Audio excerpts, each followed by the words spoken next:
Howdy everyone. Today we're going to take a look at the export tool, how to properly configure all the settings so that we export our photographs in the best possible way and according to our needs. Simply, the export tool is a very powerful gadget. So let's go take a dive. So you'll find the export button when you're in the Manager and Develop module. If you only want to export a singular photograph, then just select it in the film strip right here and click on this magical green button, Export. But I'm sure that in most cases, you'll be opting to export much more than one photo at a time. And it's easy, and just like you would select multiple files elsewhere, select more photos by holding Shift and selecting the pictures you'd like. Once you're done selecting, move over to the export function, and now you'll see a plethora of options. Okay, so the most important thing to keep in mind when we're creating our export is what's the reason we're creating it for? What are we going to do with these photos? Are we going to place them on a website somewhere, maybe social media, or do we want to archive them for later use? So let's start off with an example, like needing our photos to meet a certain dimension requirement. We can do that right here. Now say we have another requirement, and that is to keep out any of the metadata that we don't want anyone to know about those details. And all you have to do is go down to here to metadata, and in the drop-down menu, just select None. But if you want to keep some of the metadata, just specify that by clicking on the corresponding ticker box. So considering all the options we have here, I don't see any options that I'll need to change right now. And because, let's say, we're a blogger, or I'm a blogger, and I'll need to use these settings often and repeatedly, we can just go right up here and click on Save Presets, and then name it accordingly, like blog photographs, for example. That way we'll know right away what this preset is the next time we go looking for it and want to create content for our said blog. So that was just a concrete example of what our export tool is useful for. And because those examples are truly endless, you can always set up the export tool to match your needs specifically. To keep it simple though, we don't want to change anything for our basic and standard operations. And I'm talking about these presets right here, which are some of the most common export options made. And this first one named JPEG Archival Quality. It's for creating a very high quality JPEG from your work, which you can then store for later use or to show off to a client. Even though these are going to be JPEG versions, because they contain so much data, they can actually still be a really large file, so just be sure to keep that in mind.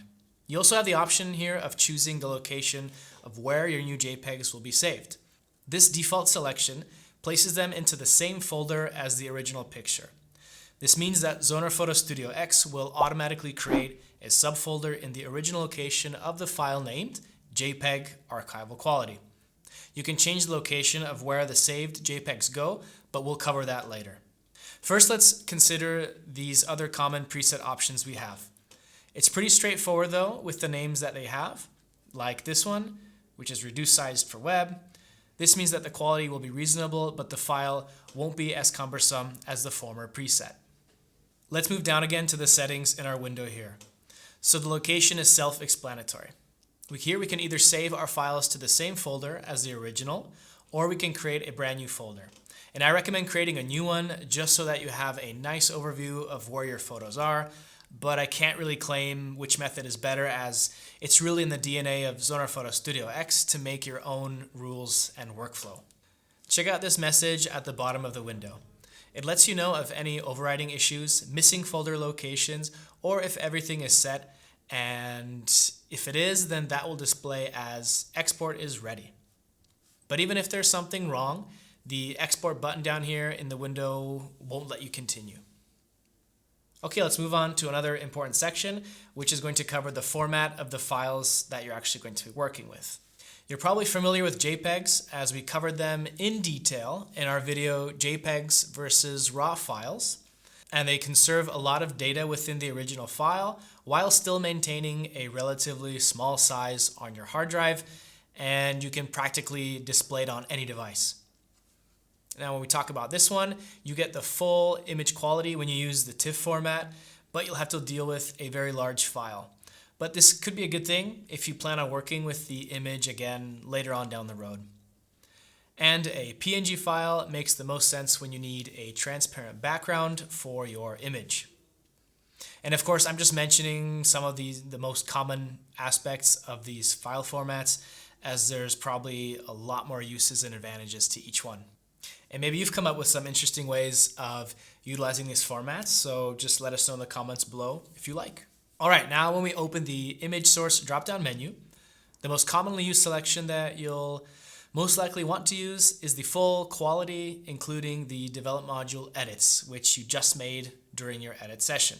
Again, let's not dive too deep with each option. Just know that all these options will suit your needs at some point. It just depends on what you currently need. Say you just want to show some previews to a client, then you should go for the JPEG stored inside RAW embedded. Now this creates a preview that doesn't actually contain any edited attributes, but you can view it just like a normal photo or send it to a client so that they can give you feedback, and all this without being a large, obtrusive file on your computer. I'd also like to mention this JPEG quality slider, which is an interesting feature. By default, it's set to 95, which is actually the highest quality you can get. So even if you move it up to 100, you won't be able to tell the difference with just your bare eyes. On the flip side, if you'd like to save some space on your hard drive, you can move that slider down to 50 or 60. Just keep in mind that you will start to see some differences and artifacts when you're zoomed in. Next, moving down, we can choose to resize our images. Say we just want to store or archive our work. Then we don't need to necessarily change the sizing at all and just keep it at the original size. But say you want to place your photograph onto Facebook. You probably already know that they have certain size requirements, or that they recommend a certain size so that it displays correctly. Now, I'm not completely sure, but I believe that they want a width of 2048 pixels, and this is easily attained just by changing the number here. Another parameter that works hand in hand with resizing is sharpening. When you shrink a photograph, like we did in the last example, we recommend sharpening your image after the fact. Here that would translate to for the screens option.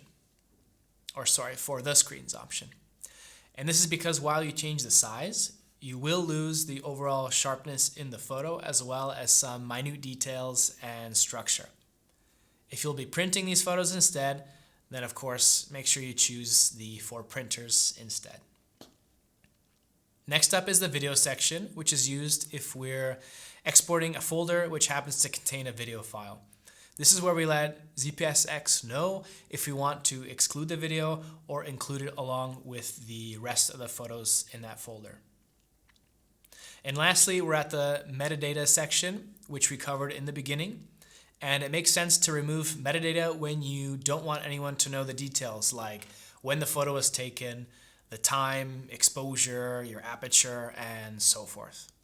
Now notice these back arrows, which do precisely that.